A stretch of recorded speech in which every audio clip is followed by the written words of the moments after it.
I said, well, what churches are good? He's like, well, you are all good. He said, but what you believe, he said, you basically believe any church with a cross. Right. He said, but you're welcome in any church. And I've been in every church, every kind of church, any religion that we have in this day and age to check out and, you know, to see what it was about, to see, you know what I mean? And, yeah, you're welcome in any church, you know, that's how I feel, no matter what you are. Yeah. But I find it's only the Catholics, like I have a church down here in Marpole that I tried to go to, and to give it a second shot, you know, not so much as a second shot, but just show up. I wanted a church that I could go to whenever I wanted to. And feel comfortable, Yes, and feel comfortable.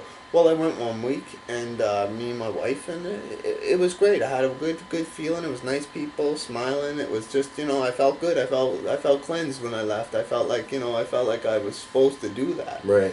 And then I went back the following week, and yeah, the priest there shook my hand on the way out the door and asked me to fill out some paperwork. I said, what paperwork? He said, like, well, we noticed you were here last week, and if you plan on keep coming back, we'd like you to join up.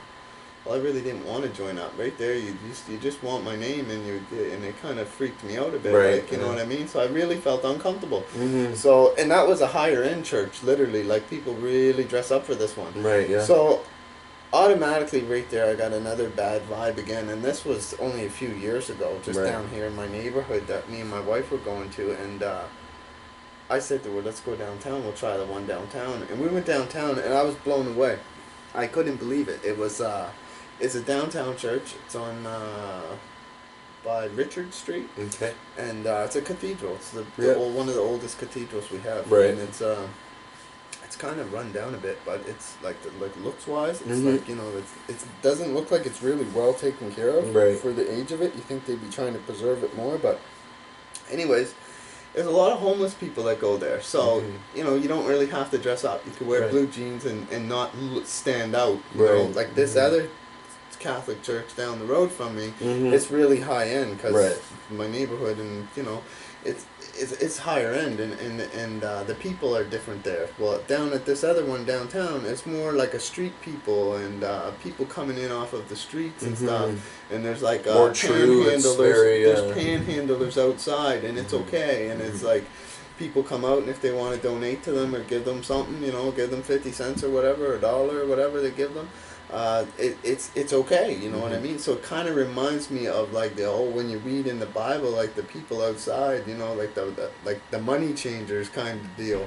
Yeah. You know, it kind of reminds you of that. And they have inside that Catholic church downtown, they actually sell stuff like rosaries and Bibles and you know what I was thinking? So it's like a store. Now that you brought that up, sorry to interrupt you, but yeah, now that you brought that up, I was thinking, just imagine how good it would be if we put all that money that's given into churches into little foundations like House of Gods. You know, they come around with a basket and everyone.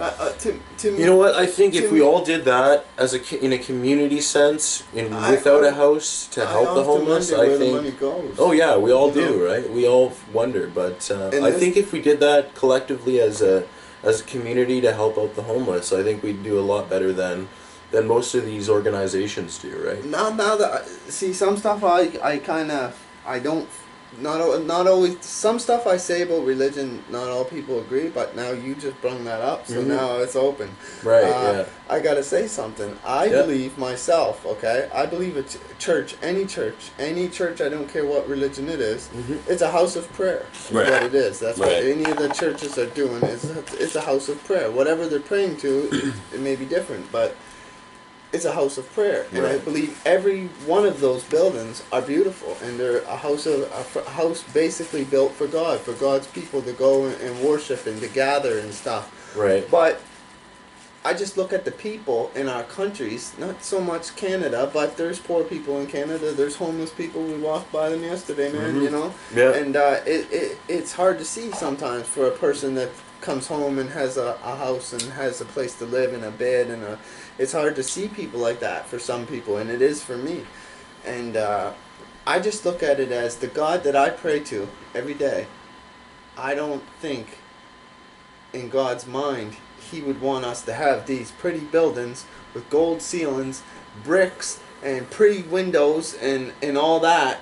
And have homeless people and have countries with no wells that got to drink out of dirty old puddles and all that. That God wouldn't want that. God wouldn't want that. God don't want the Pope walking around with gold crosses and why they need that stuff for? No. Why they need that stuff for? No, nobody needs it.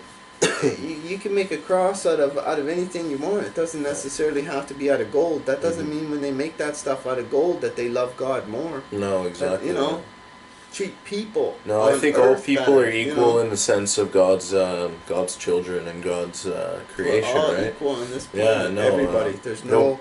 I can't. I don't think any pope is deserving of their title. A pope is not higher than any priest, and he's not the closest man to God, and a priest is not any higher than any of us. I think you're as close as God as you let yourself be. Exactly. Yeah. Exactly. No, exactly. And only God can judge your heart. Only God can read your heart. So you could fool me or fool anybody on religion and talk the talk, but you got to be pure in your heart with God because you can't fool Him. That I know. When it comes Judgment Day, no matter what, you're judged, and you're judged by Him. So that's the way I see it. So I think in my mind that no matter what the case is, no matter what the outcome, whether He sends you up or sends you down, you will meet the face of God, or the voice. You'll hear Him, and He'll tell you what you did wrong, or where you went wrong, or how you messed up, or what you should have did, because He will judge you. I do believe that you will get judged, whether or not He lets you through the pearly gates, however they want to say it, or He casts you back down. So I'm going to go a little bit off of religion now. Ask you how you got into flat Earth. Flat Earth. Well, because we want to know a little bit about you too, for the people who doesn't. I've been a conspiracy buff since Tupac, straight up. And after Tupac, I became like pretty much anti. You listened to Tupac, I'm sure, growing up. Oh yeah, I still do. He still lives in this house. Yeah. I became a conspiracy buff after that, and then Biggie. You know what I mean? Right. It was like, and then I started getting into. Well, then it became 9/11 after that. Right. That was my next. As for most people, it's 9/11. Yeah. But I was before that, and then while I was investigating 9/11, see, I wasted 2 years on 9/11, man, and it's. Well, I don't say I wasted it. No, it's awareness, right? So I wouldn't say wasted. A lot of people, man, that I talk to, it troubles me for what I know, and a lot of people that I talk to, they're like, "Oh no, terrorists flew planes in there with bandanas and utility blades." Like, okay, man, like. It's just like, I don't know. I seen a video the other day of a girl trying to explain to her friend about it, and twisting it all up, or no, it was a great conversation. It was a great two really close friends. You could tell they're really close friends, and they were drinking. It was pretty funny because they were having a few. Had a little buzz, yeah. And they weren't like getting mad at each other, but they were like totally misunderstanding. Clashing a bit, yeah. Like it was like. Because I know there's so many versions of the story, right? You got to think about it. If it's somebody you're talking to that you just met on the street, it's like, well, they're gonna get you or they're not, Right. But when you're talking to like say you got a sister or a brother that you really want them to understand it, right? You're gonna be very adamant on your opinions, and it's gonna be hard for you to see that person deny you and say, oh no, man, the government wouldn't do that. So it's safe to say that Tupac and 9/11 kind of brought you into the flat Earth. Yeah. And then, like I said, for the last, it's been about 14 months now for me. Yeah. Flat Earth, looking into it. Right. Yeah. But I became a flat earther after 4 months of looking into it. I said the words. I said, it's flat. No, I said it's flat. It's flat. Yeah. I didn't come out and say I am a flat earther. No, right but I knew. I said it's flat. Yeah. But before I actually said those words, I secretly flat earthed. And when I mean flat earthed, I secretly researched without telling my wife, so my wife didn't think I was losing my brain. Because I was already into everything else. We're in our own little. I stayed up multiple hundreds of nights. On 9/11, Sandy Hook, and Boston all bombings. that kind of stuff. So I drove my wife crazy, and FEMA camps and it all, man, like right down the list. Like, props to your wife for sticking with you through it all. Yeah, man. Oh, for sure. Yeah, Shout out takes to a my wife. certain kind of woman, right? Yeah. But the funny thing is, she well, you met her. She believes she believes what I believe. Basically, we don't agree on everything, and she's not going to turn it into her whole life. No. And I basically do. Right. Like I can't stop, but it's not for everyone. We work off each other because you've seen the certain things that she's interested in, and the certain things that I'm interested in, and we just kind of go off of each other. Yeah, for sure, man. Like we talk. No, I like it. You guys have you guys have the balanced personalities, right? Like we were saying. But we're totally different. Totally different, but it balances out to where you guys help each other out, and and we understand each other. Yeah, exactly. And we're open minded to each other's shit, and we're both of interest. See, my wife's more for save the whales and the oceans and the trees and that kind of stuff. Right. And I'm just more very into, green, Yeah, and I'm more into the population and the chemtrails. And although I do get her into chemtrails, she's pretty into that. Right. Okay. But yeah, man, it's because that affects her green as well, right? Yep. The chemtrails, Yep. right? Okay. Yeah.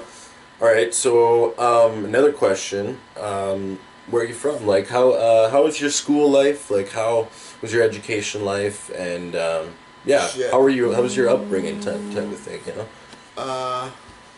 I hated school. Yeah. I hated school, and not only did I hate school, I hated everything about it.